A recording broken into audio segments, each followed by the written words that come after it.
Welcome to A Plumber's Views on Life, Work, and Balance. My name is Rudy Uribe Jr., and I'm the Director of Talent Acquisition and a self-help trainer for Rooter Hero Plumbing. I'm a big believer in karma. What goes around comes around, the good and the bad, so let's avoid the bad and start shooting for the good. Today's podcast, home repairs are never easy.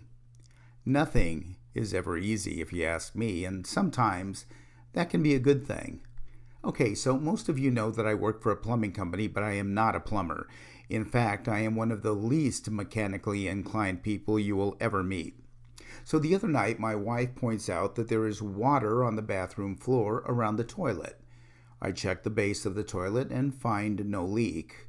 I place a little dish under the angle stop and bingo, drip, drip, drip. I do my best underdog impression. There's no need to fear. Yeah, right. Rudy is about to replace an angle stop. Fear is probably a good emotion to have at this point.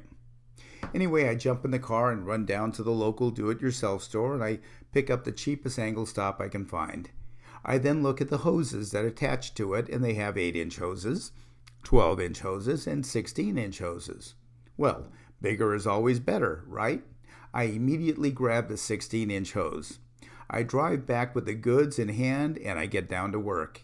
I gotta tell you, I kind of think my wife was turned on. Anyway, I digress.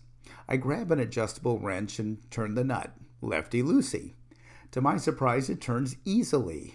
Much too easily, if you ask me. That must have been why we have the leak. Oh, and before you freak out, I forgot to mention that I did turn off the water to the house. And you thought you knew where this story was going. Anyway, I turn the nut, and I turn the nut, and I turn the nut, and I turn the nut. And nothing is happening. I immediately jump on YouTube and I type in Rooter Hero, and sure enough, we have a video on installing an angle stop. Yes!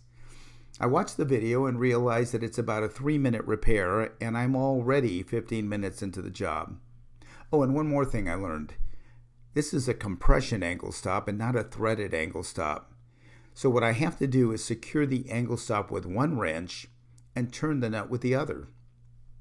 Well, my work area is about 8 inches wide, and I can't get enough leverage to loosen the nut. So out comes a WD-40. I spray it on and wait 10 minutes. That's how much time I needed to wipe the sweat out of my eyes. My wife asks how it's going, and I tell her it's all under control. I go back in and try again, and again, nothing will budge.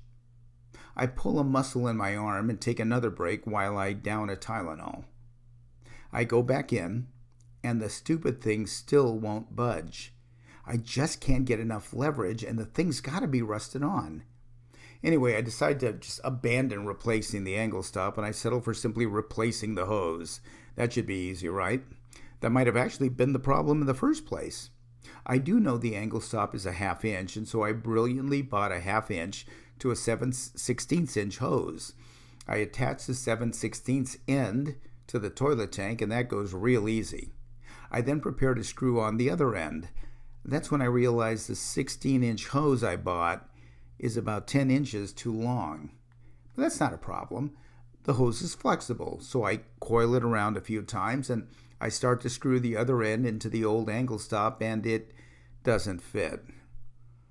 I discover that a 1/2 inch male won't fit into a 1/2 inch female. But that's a whole nother story. I'm now an hour into this 3-minute fix, and I have to drive back to the store to exchange my hose for a shorter hose with a bigger opening. 40 minutes later, I get back home, and I change the hose in about a minute. I turn the water back on, and voila, no drip. I actually fixed the problem. The next day, I'm telling my story to Aldo Navarro, who's our corporate trainer. He asks me if I had a ferrule puller. What's a ferrule puller, I ask. Well, it turns out it's a special tool you need for compression angle stops. If I had managed to remove the angle stop, I would have had to go buy this tool, which I've never heard of in the first place. Otherwise, it would have continued to leak. It's a good thing you didn't remove it, Aldo says. So this is my very long way of saying someone was looking out for me. Sometimes when things in life don't go exactly as you planned it, There's probably a reason and a master plan behind the whole thing. Anyway, no more drip. Lesson learned, and I have gained a whole new respect for what our guys do in the field. I'm Rudy Uribe, Jr.